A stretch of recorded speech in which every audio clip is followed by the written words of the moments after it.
So we left you with a bit of a cliffhanger in the last episode. We were a few days in on our sit at La Manga, and poor Fiona had a trip over a door sill and ended up on her derriere. Unfortunately, the pain was pretty bad, so we had to call paramedics, and the ambulance took her to the local hospital. The reception at the hospital was great, the doctors were great, everyone was great. Except me. Except Fiona, who was all for worse for wear, as can be understood.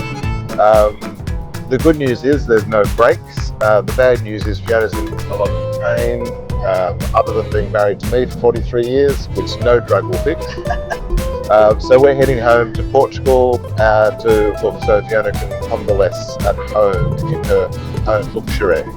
Thank you much for that. So we've got a 12-hour trip ahead of us, and we won't bore you with all the stops on the way, but rest assured we'll tell you when we get home.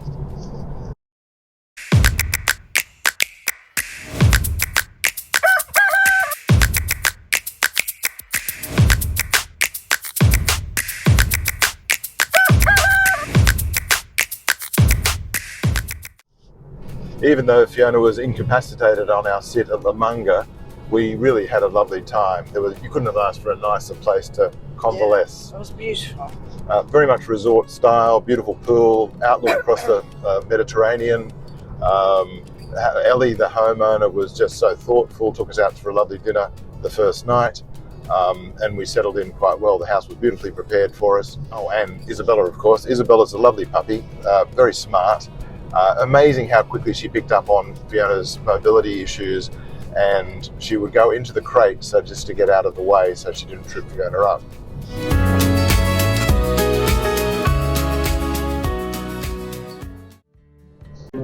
We've got 12 hours to kill, so we thought we might cover off another sitting tip. One of our earlier videos, we've got a question in the comments section asking about what's the best way to deal with a profile.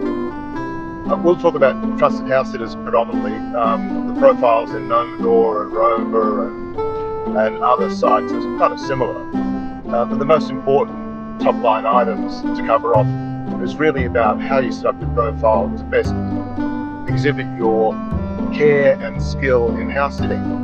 Homeowners are entrusting you with their most valuable possession, their house, and entrusting you with their most loved possession, their pets.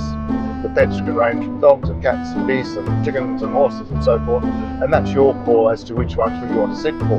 But the most important thing is to set up your profile in a way that it captures the attention of the homeowners. The top line thing with your profile with trusted house sitters is empathy. You really need to understand what a homeowner wants from you. And what they want from you is someone they can trust, someone who is warm, someone who's considerate, and someone who's got an understanding of their pets and their needs. So when you set up your profile, first and foremost, it's a photo of yourself, of course. A good idea is to have a headshot. If you've got a headshot with yourself with your favourite pet, that's terrific as well, or a pet that you've sat for before. That's great. It's important that when you talk about yourself, you talk about your experience with pets, you need to show that the homeowner that you're mature, reliable, and we believe one of the more important things is flexible. And I think it's important to show that you really do love animals, because it's not just, something that's there that you have to feed, but it's something that you're going to cuddle and play with and give that animal a great experience. So that's the sitter tip for this 12-hour journey to fill some time. If you've got any questions about sitting or how to, let's say, make your application, some of the rules about house sitting, just mention it in the comments below, and in future videos we'll cover it off for you.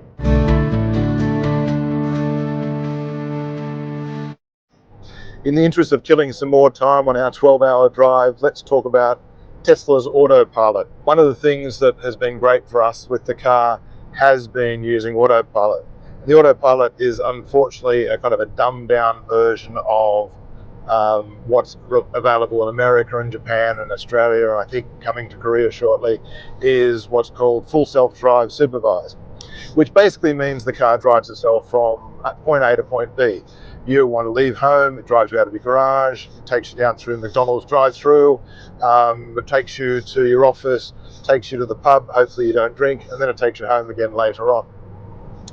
The autopilot's a dumbed down version of that. It's, I suppose, sophisticated lane keeping. It also keeps distance from the car in front of you and behind you. And all you've got to do is make sure that you're paying attention, and that if the light conditions aren't great, you might need to touch the steering wheel every now and then just to make sure the camera here knows what you're doing. For us, autopilot, or for me at least, autopilot's incredible. We'll do a 12-hour drive today, all the way through from Spain to Portugal at home. That's over 1,000 kilometers. And frankly, if without the autopilot, I'd have found it at least 50 to 60% more difficult and more tiring. So I can keep my hands off the wheel, I can keep my feet off the pedals. I have to pay attention, of course. Can't fall asleep, can't eat a burger, can't have a beer. But at the end of the day, it makes the whole driving experience hugely more relaxing and more comfortable.